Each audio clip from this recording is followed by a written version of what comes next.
가진 그 순서지 뒷면에 있는 내용 같이 보겠습니다. 성경 말씀 사무엘상 30장 18절에서 25절까지 담아놨는데 저하고 여러분이 한 절씩 같이 교독하도록 하겠습니다.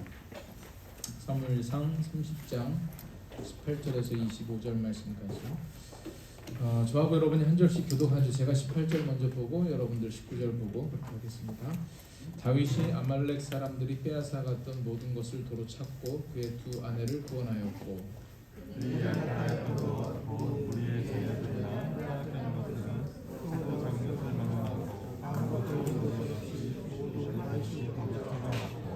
다윗이 또 양떼와 소떼를 다 되찾았더니 무리가 그 가축들을 앞에 몰고 가게 하며 이르되 이는 다윗의 전리품이라 하였더라.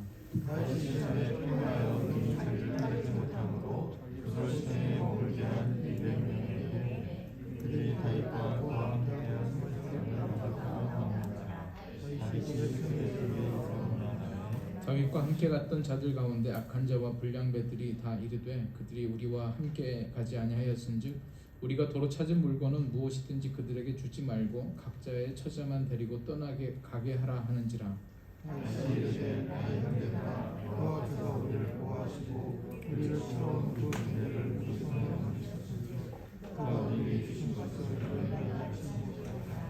이 일에 누가 너희에게 듣겠느냐? 전장에 내려갔던 자의 분깃이나 소유물 곁에 머물렀던 자의 분깃이 동일할지니 같이 분배할 것이니라 하고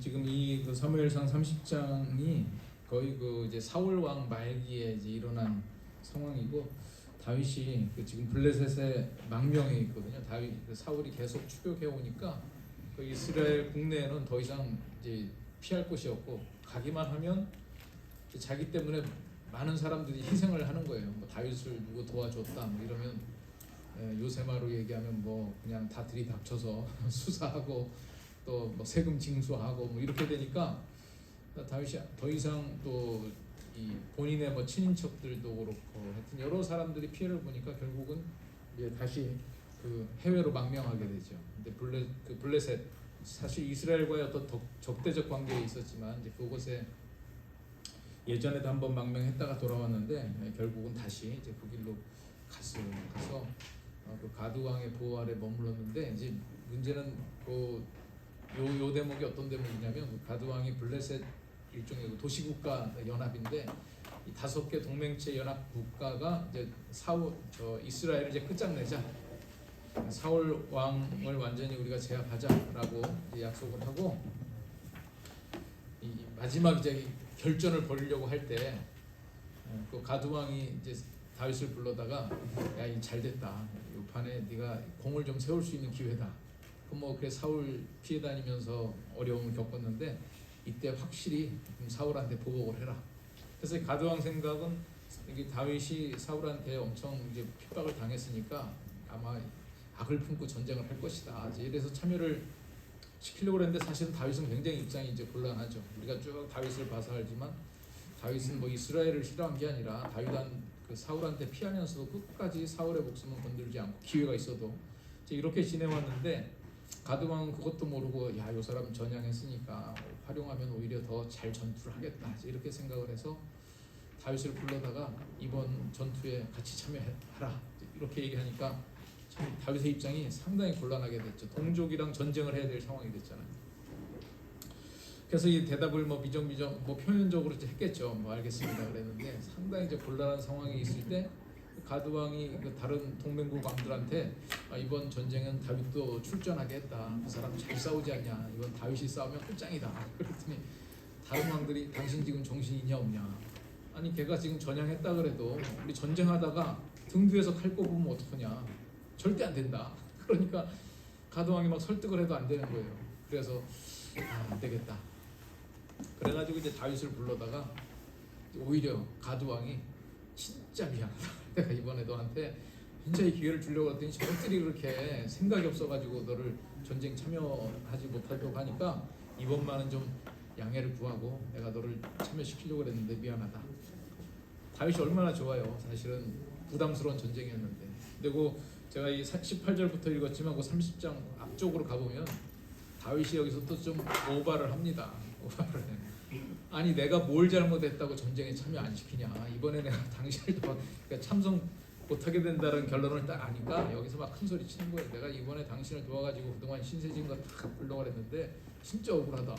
그러니까 가져와 달래면서 이번에는 저것도 이해를 못해서 그러니까 좀 고정해라. 이래서 다윗은 막 자기가 억울하다는 듯이 딱 하면서 뒤돌아 나오면서 이제 휘파람 불면서 나왔겠죠. 너무 좋아가지고 그 동족과 전쟁하는 기회를 피했으니까. 그래서 이제 다 자기 사람들 이끌고 동네로 자기들이 이제 시글락이라고 하는 곳에 머물렀는데 딱 가보니까 우리 영화에서 나오듯이 연기가 멀리서 보니까 모락모락 나는 거예요. 저 연기가 뭐지? 하얀 연기가 아니고 새까만 연기네. 혹시 불길한 마음으로 가봤더니 완전히 자기 동네가 초토화된 거죠. 이 다윗과 주력군들이 다 떠나 있다는 것을 알고 그 사이에 아말렉이 들어와 가지고 완전히 식구들 싹 다 잡아가고 그냥 재산 다 약탈해가고 불 지르고 이렇게 된 거예요. 이때가 다윗의 리더십에 굉장한 위기를 맞았죠. 성경 보면 다윗을 때려 죽이려고 그랬어요. 내가 너 때문에 너 믿고 여기까지 와서 고생하고 있는데 이게 도대체 뭐냐? 이게 우리가 고생한 결과냐? 이러면서 다윗이 진짜 이 곤란한 상황이 됐을 때 하나님 앞에 얼마나 또 처절하게 기도했겠어요. 그래서 다윗이 다시 한번 마음을 가다듬고 그러면 제가 쫓아가서 전투를 하면 되겠습니까? 하나님께 기도할 때 하나님께서 그렇게 하라고 하는 이제 응답 확신을 가지고 사람들을 추스려서 좋다. 마지막으로 한 번만 더 믿어달라. 그래가지고 전투에서 승리를 한 거예요. 승리를. 우리는 브라질한테 졌지만 이 다윗이 승리한 건 마치 브라질한테 이긴 전혀 생각할 수 없는 상황 속에서 승리를 거뒀죠. 그래가지고 나온 본문이 이제 오늘 이제 18절이에요. 다윗이 아말렉 사람한테 빼앗던 것들을 찾아서 요걸 왔는데 요 문제가 뭐냐면 이제 그 다음에 다 이제 전리품 사람들도 찾아오고 빼앗겼던 재산도 찾아왔는데 이게 제가 성경을 읽다 보니까 조금 법적으로 해석이 애매한 것 같아요. 빼앗겼던 것을 찾아온 것이냐, 그러니까 소유권의 회복이냐, 아니면 이미 이제 소유권은 다 없어진 상태에서 다시 전리품을 얻어온 것이냐. 근데 오늘 성경에 보면 20절에 이는 다윗의 전리품이라 이렇게 강조하는 걸 보면 이제 여기 이 찾아온 재산에 대한 소유권은 제로베이스에서 다시 출발한다 이런 말 같아요. 그러니까 원래 주인에게 돌려준다는 개념이 아니라 사람은 가지만 이 재산은 다윗의 전리품이다. 다윗의 전리품. 그러면 이 전리품의 분배를 어떻게 하느냐를 가지고 이제 이견이 생긴 거죠. 전투에 참여한 사람들에게만 줄 것이냐, 비전투 인력에게도 동일하게 배분할 것이냐. 지금 요거 가지고 이제 갈등이 생긴 거예요. 여긴 뭐 악한 불량배라고 그랬지만 이거는 성경의 표현은요. 다윗 따라다니는 사람들은 다 불량배라고 표현했어요. 왜냐하면 사실 그 이제 역사적 입장에서 볼 때는 다윗은 반정부군 구테타, 반정부군 게릴라 세력이잖아요. 요즘 용어로 또 얘기하면 빨치산 세력이고. 그러니까 우리는 이제 다윗 그러면 항상 좋은 사람 이렇게 생각을 하지만 그냥 이 역사의 입장에서 볼 때는 사울 왕의 반대를 드는 사울 왕이 얼마나 악하냐 어떠냐를 떠나서 그렇기 때문에 다윗에게 모이는 무리들은 항상 그 사회에서 소외된 자, 버림받은 자, 또 다른 말로 그 사회의 부적응자, 불량자. 그러니까 여기에서 말하는 이제 불량자라고 하는 것은 절대적으로 도덕적으로 불량했다기보다 그냥 다윗을 따라다니는 친구들이다. 이제 그런 표현으로 생각을 하시면 될 것 같아요. 그래서 그들이 주장하는 것은 그럼 불량자들의 주장이니까 잘못된 주장이냐? 오늘 그렇게 생각하기는 좀 힘들다. 그래서 지금 이제 우리 그 기독 경영의 원리 중에서 공의의 원리가 있는데 공의와 유사 개념으로 정의란 무엇인가 이제 이 얘기들을 우리 사회에서 화두가 돼서 많이 한 적이 있잖아요. 그 마이클 샌들이 얘기한 정의가 무엇이냐보다 그 아카데미간 영역에서는 그 사람의 오리지널 더 이제 많이 인용하는 게 존 룰즈의 정의론 그거를 더 원전처럼 치더라고요. 거기에서도 이 공정성, 그 정의, 공의, 공정 여러 가지 단어들이 섞여서 쓰고 있는데 요새는 공정이라고 하는 말을 좀 많이 쓰는 것 같아요. 이게 자신이 속한 사회에 대해서 어떤 소속감과 애착과 신뢰의 근거가 된다는 거예요. 정말 내가 이 사회의 멤버이다. 예를 들면 내가 대한민국 국민이다. 그런 어떤 자부심을 가지고 거기에 대해서 이 국가에 대해서 헌신도 하고 국가를 또 믿을 수 있고 이제 이게 뭐냐면 우리 사회가 공정해야 이게 된다는 거예요. 근데 이걸 좀 줄여가지고 어떤 기업이나 우리의 일터나 아니면 우리의 소규모의 어떤 두세 사람의 모임 속에서도 이 공정의 원리가 작동이 되어야 소속감도 생기고 그래서 그 모임에 더 헌신할 수 있게 되고 그 모임을 더 신뢰하게 된다. 이제 그렇게 돼야 이제 이거는 이제 저스트 ABC 우리 이거 굿 비즈니스 플러스에서도 이제 인용한 내용들인데 소속감과 애착과 신뢰가 있어야 대외적으로 기업의 신뢰도도 올라가고 또 그 기업 자체적으로도 열심히 사람들이 일하니까 생산성이 올라가고 이거는 뭐 규모가 뭐 100명 되는 회사에게만 적용되는 게 아니라 두세 사람 이상이면 다 요건 이제 적용이 되는 원리죠. 그래서 이런 부분들이 서로 상호작용이 된다는 거예요. 이렇게 소속감과 애착과 신뢰가 올라가면 생산성도 올라가고 대외적인 이미지도 좋아지고 그러다 보니까 거기에 있는 조직원들은 더 또 이런 부분들이 생기고 주로 이제 우리나라도 보면 대기업에 근무하는 친구들이 되게 이런 것들이 많죠. 막 들어오면 이런 정신들을 막 부여해 주는 거예요. 그럼 그 기업이라고 하는 것은 그것을 조직 관리를 하기 위해서는 생명이 뭐냐 공정성이라 요게 허물어지면 그 사람들이 이제 점점 이탈하기 시작하고 만족 못하기 시작하고 그다음부터는 회사 돈 빼먹을 생각만 하고 이렇게 되는 거예요. 공정하지 못하면. 그러니까 이런 부분들이 선순환이 될 수 있도록 해야 된다. 그래서 이제 공의와 어떤 그 아까 소속감, 애착, 신뢰와 생산성 향상이라고 하는 것은 이렇게 선순환 관계에 서로 역할을 해 나가고 있고, 이게 이제 우리 저스트 ABC, 굿 비즈니스 플러스 거기에 보면 우리 정의의 원리, 공의의 원리가 있잖아요. 창조, 책임, 배려, 공의, 신뢰 한식할 때 이 공의의 원리를 그 책에서 이렇게 세 가지로 설명을 하고 있어요. 형평과 평등과 공평이다. 그러니까 뭐 이 공의, 공정 뭐 얘기를 하지만 그 속에서 논의될 수 있는 건 간단한 문제는 아닌 것 같아요. 형평과 평등. 그래서 형평이라고 하는 것은 이 사람들이 기여한 대로 기여를 측정해서 배분을 하는 거죠. 그래서 우리가 심은 대로 거둔다. 많이 심으면 많이 거두고, 내가 좀 놀고 있으면 못 거두고. 그래서 우리가 기여도를 평가하는 게 굉장히 중요하잖아요. 그 기여도를 평가해서 그 기여도에 맞게 이제 주는 거예요. 우리 그래서 여러 가지 사회복지 제도도 기여도에 따라서 돌아오는 게 있고 기여도와 상관없이 똑같이 오는 게 있고 그래요. 그러니까 우리가 이게 얼마나 기여도가 있느냐 이제 측정을 해가지고 주는 것을 이제 형평성에 맞게 준다 이렇게 얘기한 거죠. 평등이라고 하는 것은 기여도와 상관없이 내가 얼마만큼 보험금을 냈든지 모든 사람에게 똑같이 혜택이 가게 하는 거예요. 예를 들면 뭐 급식 같은 거. 지금 학생들 이제 급식을 받는데 내가 세금을 얼마 냈느냐와 상관없이 그 친구들이 받는 것은 아버지가 낸 세금에 따라서 급식판을 받는 게 아니라 다 똑같이 받아요. 왜냐하면 다 똑같은 어린이들이고 학생들이니까. 이런 게 이제 평등의 원리가 적용이 되는 거죠. 근데 이제 공평의 원리가 뭘까? 임파셜리티라고 하는 게 이게 설명을 좀 아무리 찾아봐도 사실 형평, 평등, 공평이 명확하게 그림 들어오진 않더라고요. 형평과 평등은 좀 그림이 들어오는데 이 공평이라고 하는 거는 형평이랑 비슷한 것 같기도 하고 또 평등 요소가 있는 것 같기도 하고, 그래서 제 나름대로 정리한 거는 뭐냐면 형평과 평등은 나눠주는 사람과 나와의 평가가 제대로 됐느냐 요거에 따라서 이제 결정지어지는 것이고, 요 공평이라고 하는 것은 사실은 이게 우리 사회 더 문제죠. 서로 비교해 보는 거예요. 저 친구는 이렇게 평가해서 받았어요. 나도 평가해서 받았어. 근데 나랑 그 사람이랑 이제 상호 비교를 해보니까 이 평가의 기준이 좀 달라진 것 같은데 이런 생각이 드는 거죠. 그래서 공평이라고 하는 것이 여러 가지로 이제 오히려 공정이라고 하는 걸 번역을 할 때 공평을 많이 번역을 하는 것 같더라고요. 이거는 그래서 상대적인 개념이 좀 강하게 작용을 한다. 형평과 평등은 상대적인 개념이라기보다 줄 사람과 받을 사람 간의 이제 문제라고 한다면, 이 공평이라고 하는 것은 줄 사람이 여러 사람 받을 사람들이 있는데 그 받을 사람 사이에서의 형평성을 일관된 기준을 가지고 적용을 했느냐, 아니면 어떤 사람한테는 이 주는 기준이 막 달라지는 거죠. 이렇게 되면 받는 사람들 간에 이 공정성에 대한 시비가 생길 수밖에 없고, 지금 이 시대의 가장 민감한 부분은 이 공평성인 것 같아요. 상대적인 박탈감이라고 하는 거.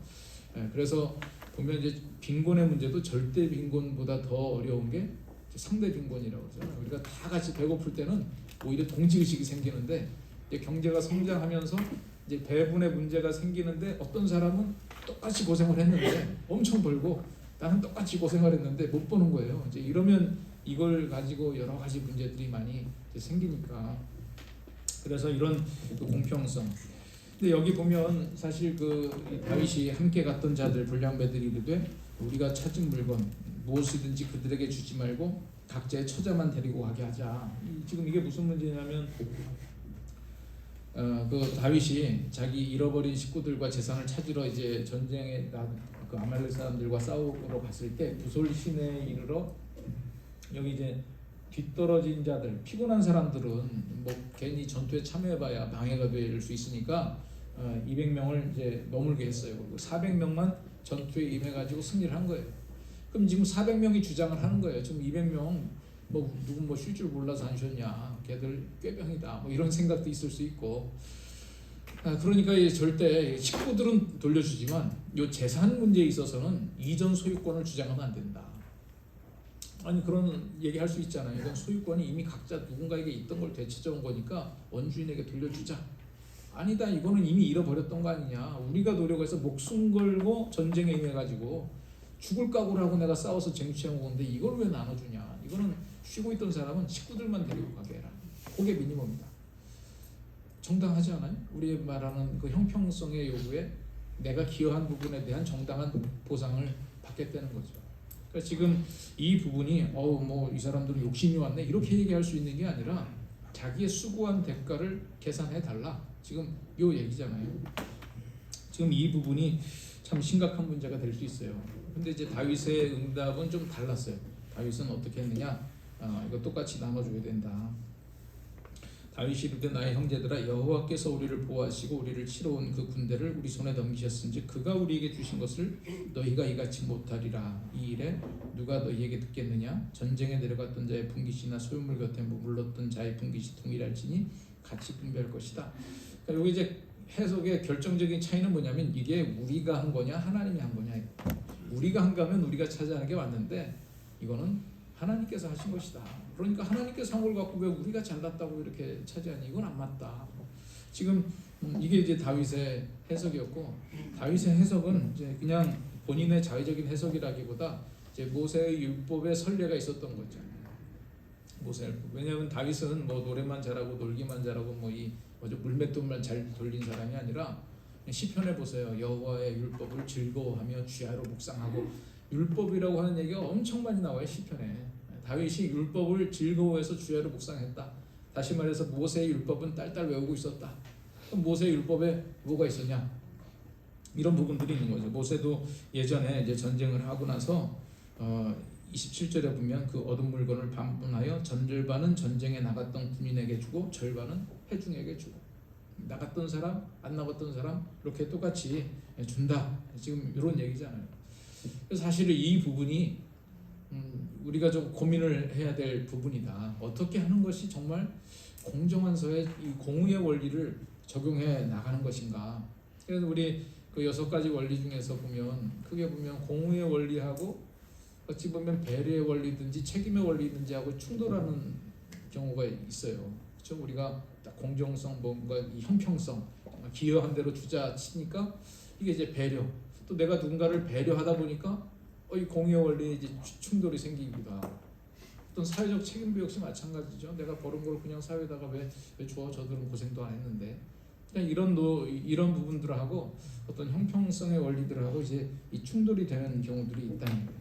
그래서 지금 사실 이런 그 부분도 요게 이제 쉽지 않은 부분이고요. 요거와 연관해서 제가 꽤 오래전에 들었던 강의인데 예전에 뭐 국정원장 하셨던 김승규 장로님인가 그분이 남서울교회 와서 한번 강의할 때 그분이 그 얘기를 많이 하시더라고요. 자기가 통일운동을 할 때 우리가 먼저 그분도 이제 법조인이니까 해야 될 게 뭐냐면 그 피난 내려온 그러니까 예전에 피난 내려오신 분들 있잖아요. 그분들 땅 문서부터 빨리 없애라 이러더라고요. 우리는 그게 무슨 문제가 될까 했는데 진짜 내가 그 설교 듣고 나중에 이렇게 어르신들 물어보니까 일제시대 때부터 갖고 있던 채권도 갖고 있고 땅 문서 갖고 있고 다 있는 사람들이 있어요. 에? 그래서 뭐 사실 그 일본 때 발행했던 채권도 가끔 소송할 때 이제 거리가 되잖아요. 근데 북한에서 있던 그 지주들이 이제 피난 오면서 땅 문서를 갖고 와가지고 통일되면 땅 문서를 가지고 내 땅 찾겠다 이렇게 나가면 과연 이제 뭐 그 북주도로 통일이 되느냐 그런 문제가 계셨는데 우리가 아무리 생각해도 우리 남쪽 중심의 통일이 되다 보면 이것도 이제 문제거리가 되는 거예요. 과연 그 땅의 소유권을 언제까지 해야 될 것이냐. 뭐 법적으로는 기준이 있겠지만 그 김수기 장관님이 우리가 통일을 준비하려면 땅 문서부터 찢어버려라. 이제 그 얘기를 하는 걸 봐서 어르신들은 그거 안 찢을 것 같아. 그런 부분도 그렇잖아요. 지금 뺏겼던 건데 이 소유권이 뭐 우리 거로 돌려줘야 되느냐 아니면 이건 재분배를 해야 되느냐. 재분배를 할 때는 전투에 참여한 사람을 고려해야 되느냐 말아야 되느냐. 참 여러 가지 문제들이 있을 때 다윗이 이렇게 결정을 했단 말이죠. 그래서 우리가 한번 뭐 이걸 가지고 이런 토론을 좀 해보면 어떨까 싶어요. 만일 다윗이 전투에 참여한 자들의 요구대로 전투에 참여하지 않은 자들에게 전리품을 분배하지 않거나 차등해서 배분했다면 어떤 상황이 벌어졌을까? 사실 이 상황 마무리하고 나서 지금 다윗은요 여기 아멜렉하고 이런 전투를 할 때 아까 얘기했던 그 가드 왕 블레셋의 5 동맹국들은 사울 왕과 전투를 해서 완전히 블레셋 저기 사울 왕은 이제 그 전투에서 다 죽는 거예요. 아들들도 다 죽고. 그래서 거기가 완전히 끝나가지고 사실 다윗이 어찌 보면 블레셋의 힘을 얻고 이제 귀국하게 되죠. 그 대목은 뭐 우리가 다음에 또 다시 생각을 해보고요.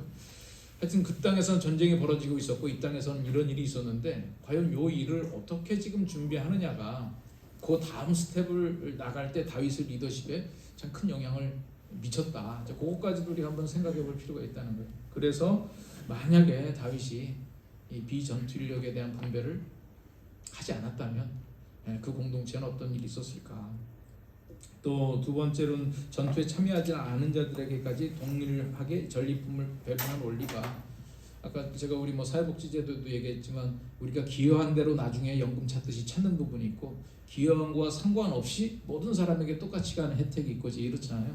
그래서 우리 일터에서는 혹시 기여한 부분과 상관없이 똑같이 가고 있는 이런 것들이 있어요. 우리도 이미 하고 있는 것들이. 그래서 어떤 부분들을 내가 하고 있는가 이런 것들을 들어보면 이 부분도 좀 생각할 수 있는 부분이겠구나. 이제 서로 좀 아이디어를 더 얻을 수 있지 않을까 싶어서 한번 이런 질문 드려봅니다.